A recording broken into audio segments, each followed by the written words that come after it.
Welcome to Strip Cover, where we squeeze the bigger picture out of literature. We are here for another poetry discussion. This is also going to be this poetry discussion is going to be in two separate playlists here on the channel. It will be in, of course, the poetry discussions playlist, pardon me, as well as the Shakespeare's Sonnets playlist, going one by one through all of Shakespeare's sonnets. Now, what we have here is a sonnet that's going to get a little bit weird, but we are here for National Poetry Month. First and foremost, a poetry discussion on this channel every day of the month. And hey, we're nearing the end. So let's just get into it. Here is Sonnet 3. It reads as such: Look in thy glass and tell the face thou viewest. Now is the time that face should form another, whose fresh repair if now thou not renewest, thou dost beguile the world, some unbless some other. For where is she so fair whose uneared womb disdains the tillage of thy husbandry? Or who is he so fond will be the tomb of his self-love to stop posterity? Thou art thy mother's glass, and she in thee calls back the lovely April of her prime. So thou through the windows of thine age shalt see, despite of wrinkles, this thy golden time. But if thou live, remember it not to be, die single, and thine image dies with thee. Die single. That sounds like a great tattoo. So, by this point in the series, probably you remember that William Shakespeare had a lesser known cousin who moved to St. Joseph, Missouri, by the name of Billy Wigglestick. And what he did for his entire career was just take his cousin's poems and sort of make them into American English. So we have here the Billy Wigglestick edition.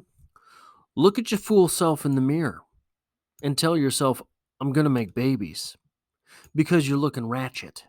And if you don't, some lady gets no babies. Because who is so hubba hubba to tell you no and wouldn't let you ring it up? For real, for real. Is your own attention better than these hotties? You'd rather hand solo than make babies?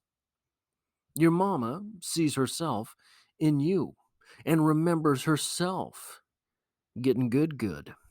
And when you're her age, you'll think back on this, even though you're decrepit, as the golden years. But when you're gone and we got nobody to member, you're dead. Dead. So what are we doing here?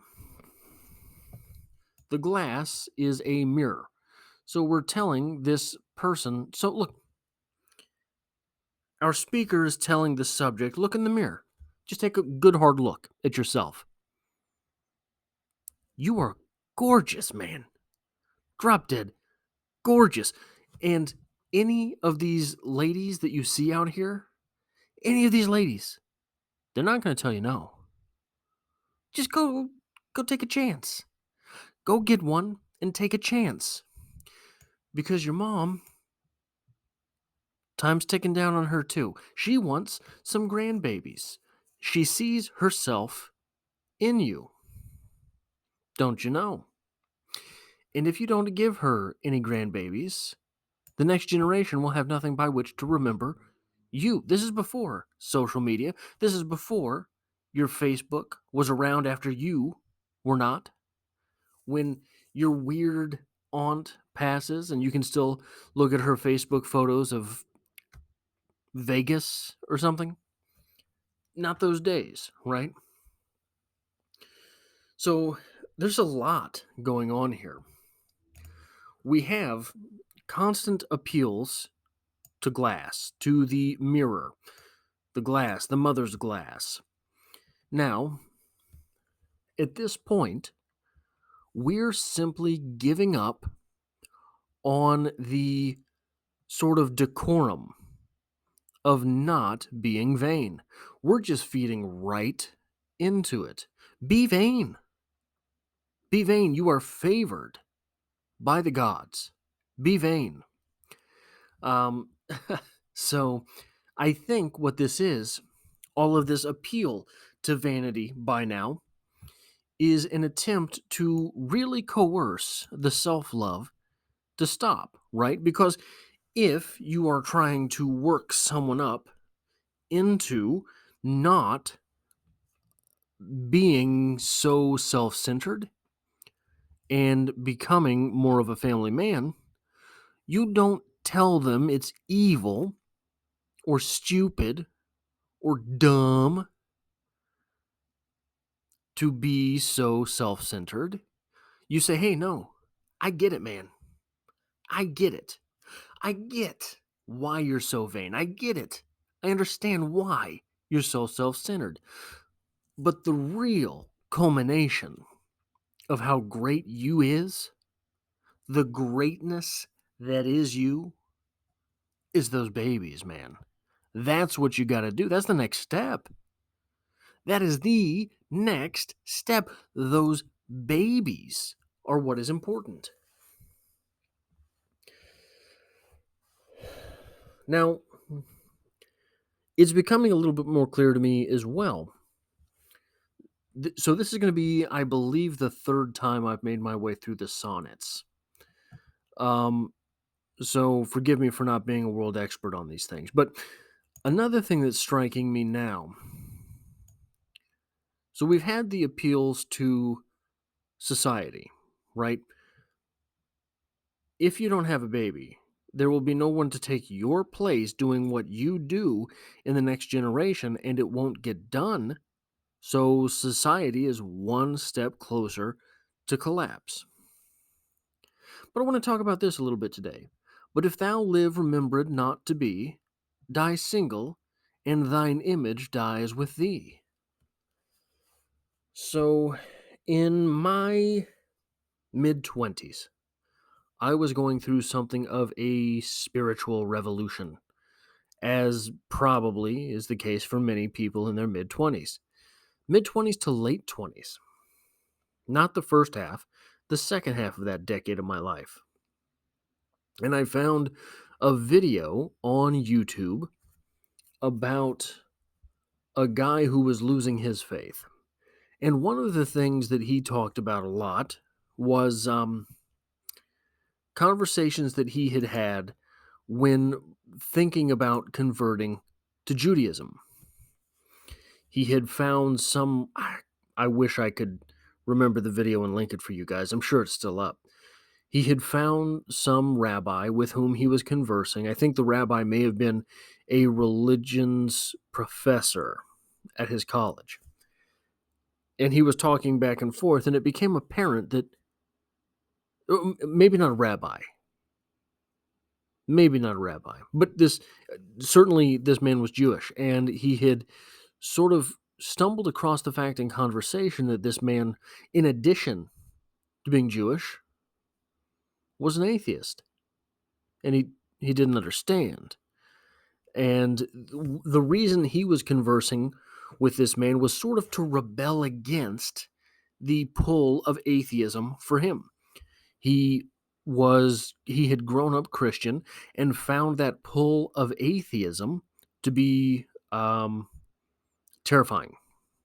So he was looking for something else to do, and he thought Judaism might be it. And in these conversations, he found out that the person with whom he was talking was Jewish by culture, was Jewish by birth, by lineage, by ancestry, but was also pretty much an atheist, what they're called secular Jews. And this has apparently a very big part in Jewish tradition. There are apparently very many Jewish cultural people who don't particularly believe in God. Why am I saying this? Because in his interpretation of the afterlife, this man with whom the person who was putting together the video had been speaking. The Jewish man, in his opinion, what the afterlife meant was, so there's an old saying, we have two deaths: the day we die and the last time someone says our name. It's sort of the way he was explaining it was sort of that latter idea, that the last time someone says our name, or not necessarily that specifically, the last time someone is directly impacted by our life. So for this individual, it was not necessarily important that anyone know his name, but if he treated someone with kindness and it opened that person's heart to the next person who needed kindness, as long as that chain was alive, so too was the idea of him. That was what it meant to this man to be secularly Jewish. And we get a little bit of that with this poem. But if thou live remembered not to be, die single, and thine image dies with thee. Now, obviously, we have all of these appeals to vanity.